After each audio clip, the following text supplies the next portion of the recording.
Bismillahirrahmanirrahim. Assalamualaikum warahmatullahi wabarakatuh. Materi yang hari ini kita lanjutkan ke bab 4 tentang menelusuri nilai-nilai dalam karya sastra. Di antaranya A. Definisi, ciri-ciri, dan jenis-jenis hikayat. B. Nilai-nilai dan isi hikayat yang terkandung dalam bentuk suatu hikayat. Kemudian C. Mengungkapkan kembali isi hikayat. D. Perbandingan nilai-nilai dan kebahasaan hikayat dan cerpen. Kemudian E. Menyusun ataupun penyusunan hikayat ke dalam bentuk cerpen. Lalu lanjutkan ke definisi, ciri-ciri, dan jenis-jenis hikayat. Ciri-ciri atau karakteristik hikayat, diantaranya definisi hikayat, jenis-jenis hikayat.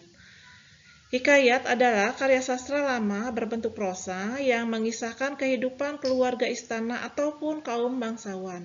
Orang-orang ternama orang suci di sekitar istana dengan segala kesaktian, keanehan, dan mujizat tokoh utamanya. Lalu hikayat kadang mirip dengan cerita sejarah ataupun berbentuk riwayat hidup yang di dalamnya terdapat peristiwa ataupun kejadian yang tidak termasuk ataupun yang masuk ke dalam akal dan penuh keajaiban. Hikayat berfungsi sebagai media hiburan, pembangkit semangat, ataupun untuk meramaikan pesta. Lalu anonim itu ada istana sentris, kemudian bersifat statis. Bersifat statis itu bersifat komunikasi, menggunakan bahasa klise, bersifat tradisional, bersifat didaktis, yaitu menceritakan kisah universal ataupun manusia. Terdapat kemustahilan di dalam ceritanya, yaitu menceritakan kesaktian seorang tokoh. Lalu jenis hikayat berdasarkan fase historis sebagai berikut. Dengan jenis hikayat berdasarkan isi sebagai berikut. Hikayat berunsur Hindu, contohnya hikayat bangsawan 5 dan hikayat Sri Rama.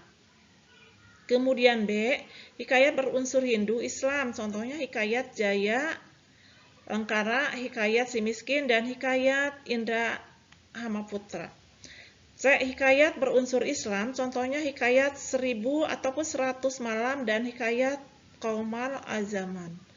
Lalu jenis rekaan, contohnya hikayat Muslim Dewa. B, jenis sejarah, kemudian contoh hikayat Tang Tua, hikayat Pertani, dan hikayat Raja Pasal. Kemudian C, jenis biografinya yaitu hikayat Abdullah dan hikayat Sultan Abdurrahim bin Adam. Lanjut ke B, bagian nilai-nilai dan isi yang terkandung dalam hikayat, diantaranya nilai yang terkandung dalam hikayat, kemudian isi yang terkandung dalam hikayat. Lalu diantaranya ada religi, yaitu nilai budaya, nilai moral, nilai sosial, nilai estetika, dan nilai edukasi.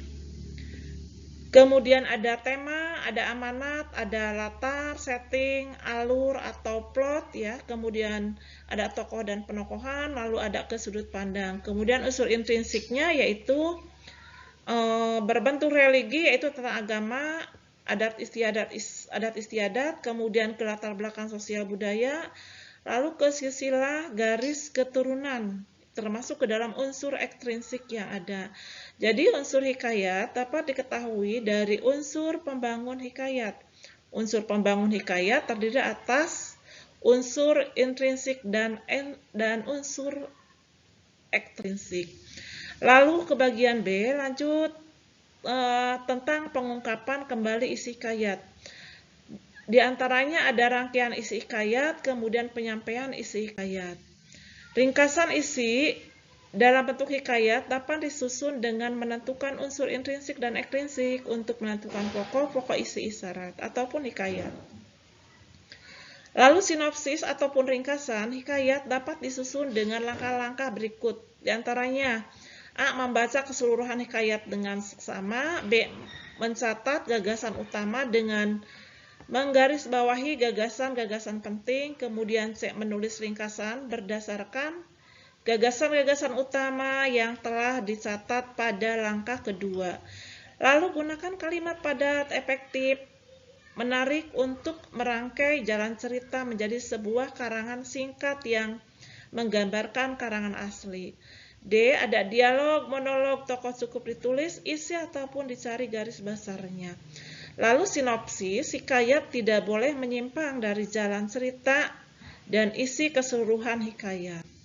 Lalu, langkah-langkah yang menyampaikan isi hikayat, diantaranya membaca hikayat dengan seksama, yang kedua memahami unsur intrinsik dan ekstrinsik, kemudian yang ketiga mencatat peristiwa yang terjadi sesuai dengan urutan waktu, yang keempat mengembangkan urutan peristiwa dengan bahasa sendiri yang lebih sederhana. Lalu, perbandingan nilai dan kebahasaan hikayat dan cerpen, diantaranya karakteristik kebahasaan hikayat, yang kedua perbedaan nilai-nilai dan kebahasaan dalam hikayat dan cerpen. Lalu ada penggunaan majas dan penggunaan kata arkais. Majas perbandingan, majas sindiran, majas penegasan, dan majas pertentangan. Lalu kegaya bahasa dalam hikayat biasanya menggunakan ungkapan arkais, yaitu artinya berhubungan dengan masa lalu, berciri kuno ataupun tua seperti syahdan, hatta, alkisah, dan sebermula. Itu yang dapat saya sampaikan tentang pemahaman materi hikayat. Assalamualaikum warahmatullahi wabarakatuh.